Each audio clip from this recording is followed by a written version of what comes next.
तपाईलाई के लाग्छ? तपाई सधैँ सही हुनुहुन्छ?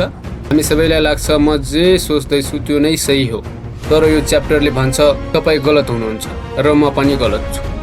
अनि यही कुरा बुझ्नु नै हाम्रो ग्रोथको सुरुवात हो। मुख्य कुरा के हो भने हाम्रो बिलिफ, हाम्रो सोच सधैँ चेन्ज भइरहन्छ। हामी जुन कुरा आज सही मान्छौँ त्यो भोलि गलत पनि साबित हुन सक्छ, किनकि हामी नयाँ एक्सपिरियन्सबाट सिकिरहेका हुन्छौँ। त्यसैले म सधैँ सही छु भन्ने सोच नै गलत हो। मानौ तपाईँ सानो हुँदा कुनै कुरा विश्वास गर्नुहुन्थ्यो, तर अहिले तपाईँको सोच चेन्ज भइसकेको छ। किनकि तपाईँले सिक्नुभयो। यसले के देखाउँछ भने पहिलेको तपाईँ गलत हुनुहुन्थ्यो, अहिलेको तपाईँ अलि बेटर हुनुहुन्छ। मानौ तपाईँ कसैसँग डेबिट गर्दै हुनुहुन्छ, तपाईँलाई लाग्छ तपाईँ सही हुनुहुन्छ, उसलाई लाग्छ ऊ सही छ, तर रियालिटी के हो भने दुवै आफ्नो अन्डरस्ट्यान्डिङ अनुसार बोलिरहेका छन्। ती पनि 100% सही हुँदैन। सबैभन्दा ठुलो प्रब्लम के हो भने हामी आफ्नो इगोको कारण म गलत हुन सक्छु भन्ने कुरा एक्सेप्ट गर्न सक्दैनौँ।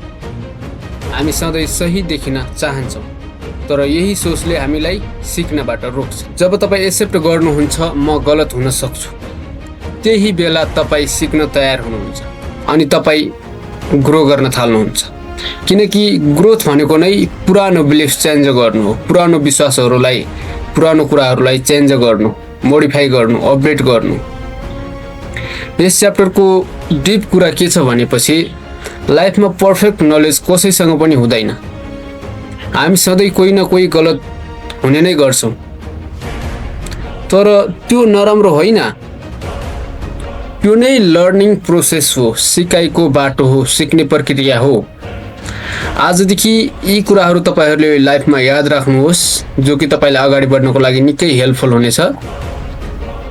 सधैँ सही हुन खोज्नुहोस्, होइन सधैँ सिक्न खोज्नुहोस्। म गलत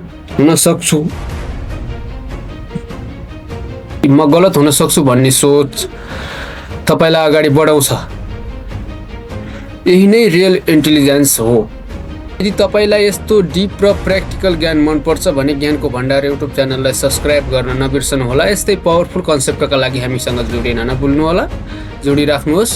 अर्को भिडियोमा अवश्य मिल्नेछौँ। धन्यवाद।